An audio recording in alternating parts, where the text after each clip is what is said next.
Hey everybody, I am back again with another toy review. This time it is the Neca Eastman and Laird's Teenage Mutant Ninja Turtles Adventures Dreadmon from the Mighty Mutanimals.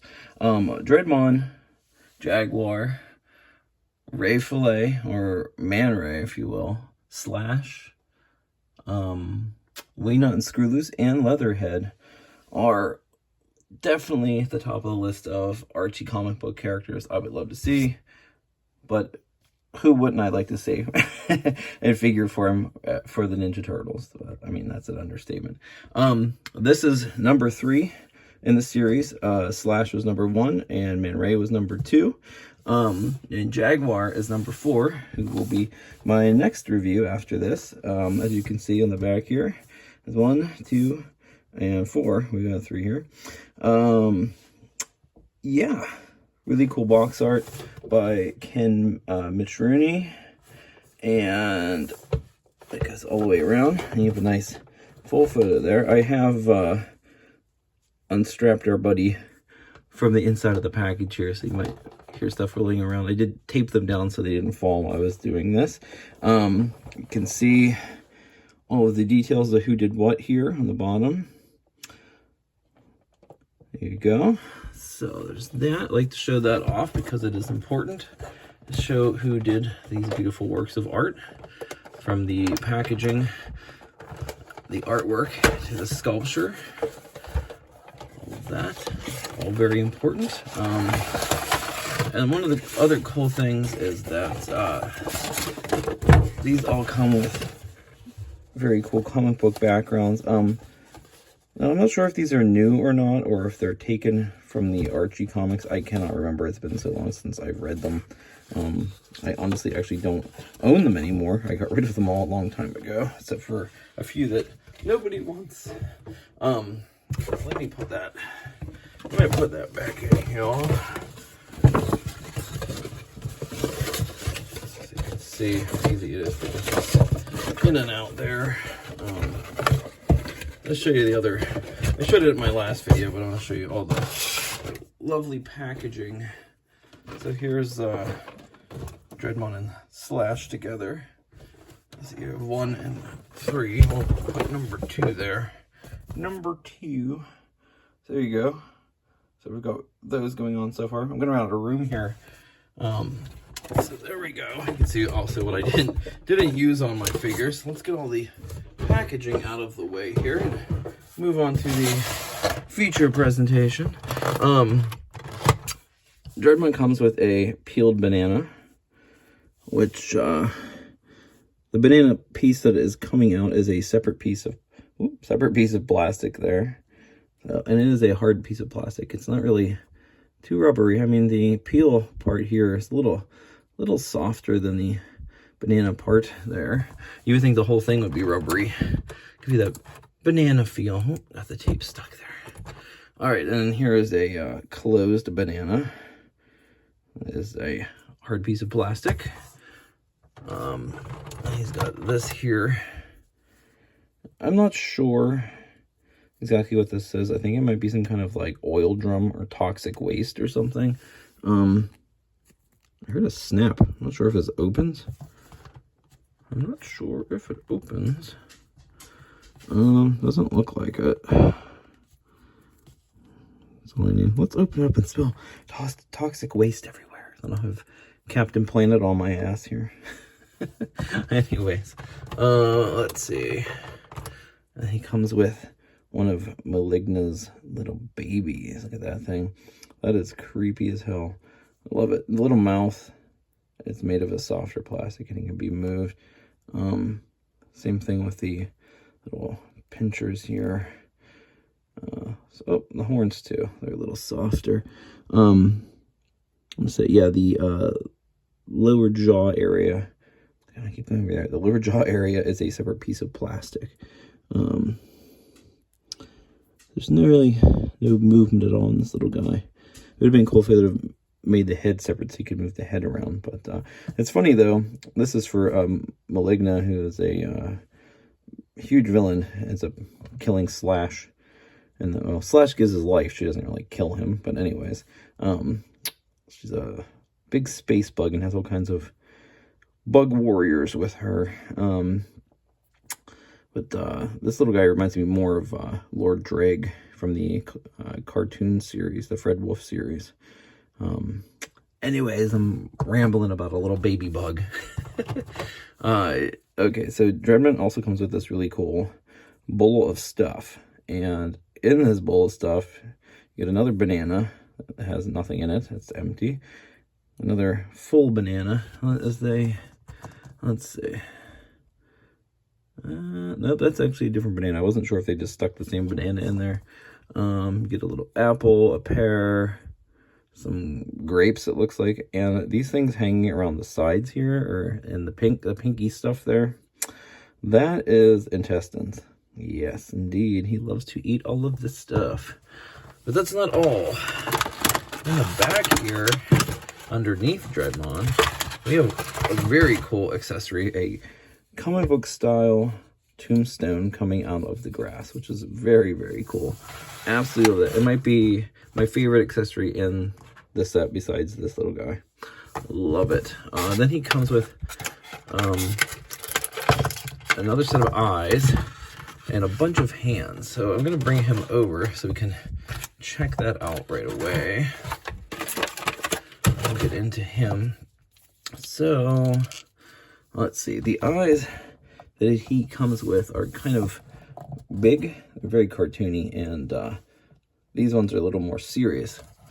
And to get those off, you just have to grab on with both fingers on both sides and just wobble it off. And then he looks like a cyclops without any eyes.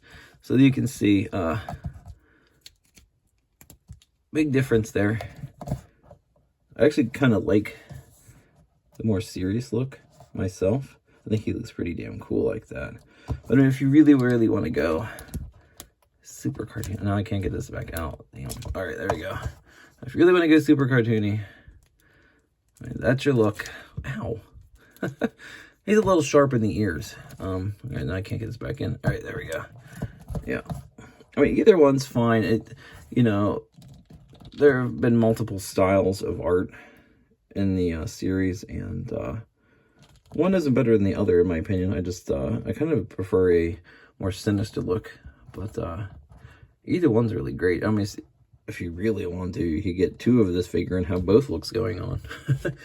But don't let me influence you at all. So he comes with these open, like almost slashing hands in the packaging, which are very nice.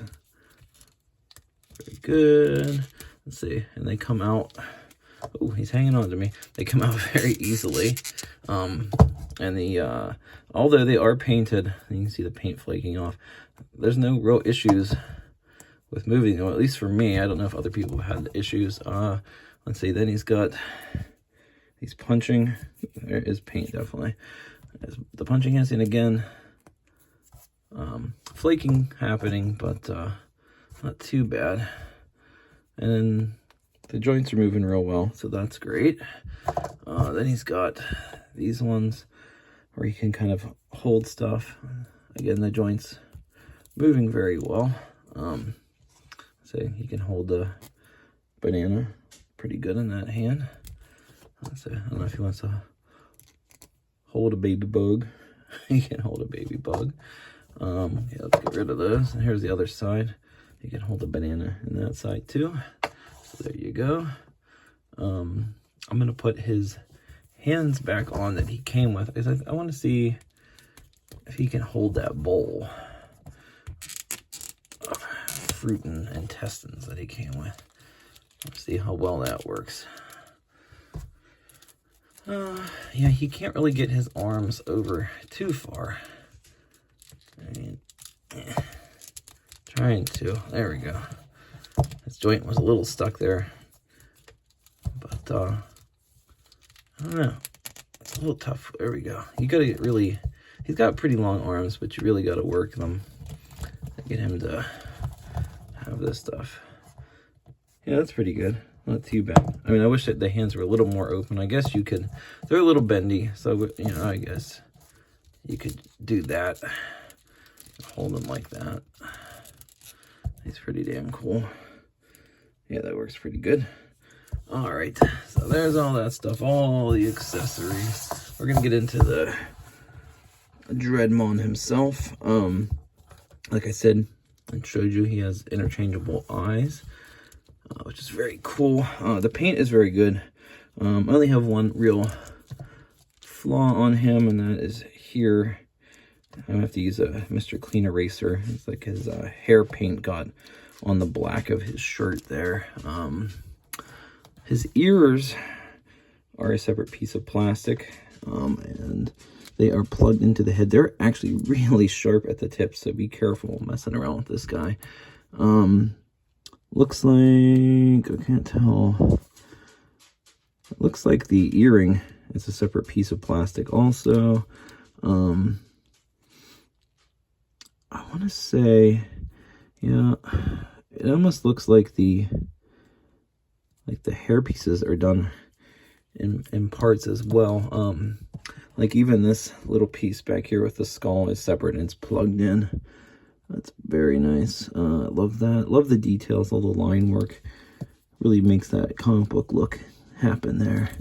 The way his hair is, and it's not made of a real soft plastic, you can't really get him to move his head back and give him like a howling look too good, which kind of sucks. But you can move it. I'm trying to move it forward. You can move it forward. I'm trying to rotate it. You can't rotate it too well. The way this character is designed, honestly, his hair kind of hinders any real movement, but he does have the articulation there to do it. That's just hindered by his design. Let's see, he has a articulated jaw, which is very nice. Teeth are painted. Let's see. None of that stuff is separate. It's all together. I'm going to say the mouth itself is a separate piece. It looks like, because I can see glue around the edges of the mouth there. All right, so there's that. It looks like his necklace area is a separate piece of plastic as well.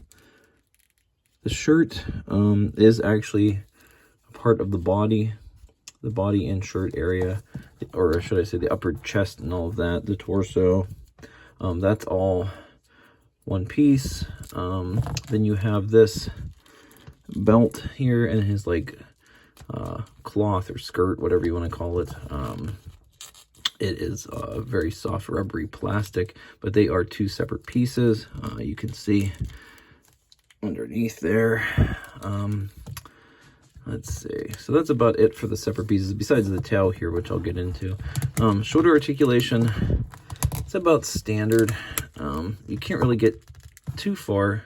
For whatever reason, they didn't make it so you can get real high up with these arms on him. I mean, it's there, but it stops at a certain point.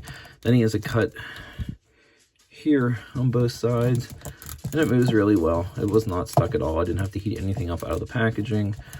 He has a peg joint and a rotator here. So that's nice. You can rotate that arm all the way around. His fur on his arm here is a soft rubbery plastic, which allows very decent movement. Very nice, like that. I already showed you the hands. So he doesn't have a crunch or anything in the waist. It just rotates all the way around. It's kind of a peg. You can get him to rock a little bit forward, tiny bit back, but mostly forward. Let's see. And I'll show you the tail first. He's got a separate tail from the body. It does rotate all the way around. It's got a joint there. It probably could pop out if you wanted it to. It's very nice, very well done. It's on a nice hinge joint, so you can have that sticking up or down, whatever way you want to have it going. I probably have it that way personally. Let's see. What else we got here? The legs. He's got the new type of hip articulation.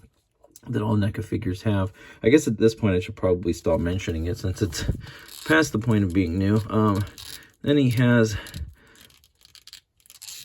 you know, it's kind of hard to explain, but the way it's built here, this like can slide like that over that, so you get a good bit of movement there on the leg. That was actually pretty stuck. I just kept going like this a bunch, and then it eventually started moving, but it was really stuck when I took him out of the box initially. The knee articulation was pretty stuck too. That's honestly, in my experience at least, pretty standard. Oops, pretty standard with NECA figures. I mean, it's still pretty damn tough to move that. There you go. So you got that. It's not too bad though. It mostly has to do with the fact I feel that they paint the joints on these figures, which is absolutely not necessary. I mean, unless it's like a completely different color, but then you really probably shouldn't be using different colored joints. You should find a color that's at least close. Anyways, so that's the knee joints. He's got it both. Same leg. Yeah, same type of joints on both legs. Then he's got, this is quite a different type of leg design, specifically for this character because of the type of creature that he is. Because he kind of stands on his hind legs.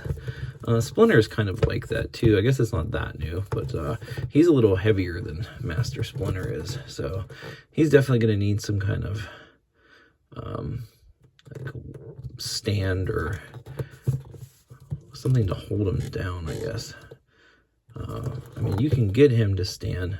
That's going to be tricky, though. I actually got him, but I feel like he's going to fall over real easy. Yeah, so there's that. Let's see. It actually has a swivel. I wasn't sure if it did, which is usually at the base, at the bottom of the shoes or feet on the figures, but it's up here on that area. I guess you could have him more flat if you wanted, but then he's gonna look really silly. He's gonna look super silly with his feet like that, but then he won't fall over, but then it looks kind of ridiculous, I guess. I don't know. Yeah, that's just my opinion. I think he looks really stupid like that. Okay, so at the bottom of his feet, he just has like a flap joint almost, like a flipper. So in this one, I can actually get it to go back a little bit, but then it goes up. This one, I just can get it to go up. I can't really get it to go down like the other one can. That's okay, though, because nobody really wants to be putting his feet in that direction. So, yeah, that is... I'll lean him up against the back of the studio here to show you him. Yeah, this jaw does pop off a little bit when you're moving it along. So I'm going to show you him with Slash and Ray real fast. This is our guys we got so far. These are our dudes. We'll bring Bubba in here too. But yeah, this is the story so far, folks. The Mutanimal story. The Archie adventure story. How cool is that? Dream come true. That's so awesome. I love it. So glad NECA is doing this. It makes me, and I'm sure other fans, extremely happy. But that is it for this review. Thank you so much for watching. Until next time, have a good one.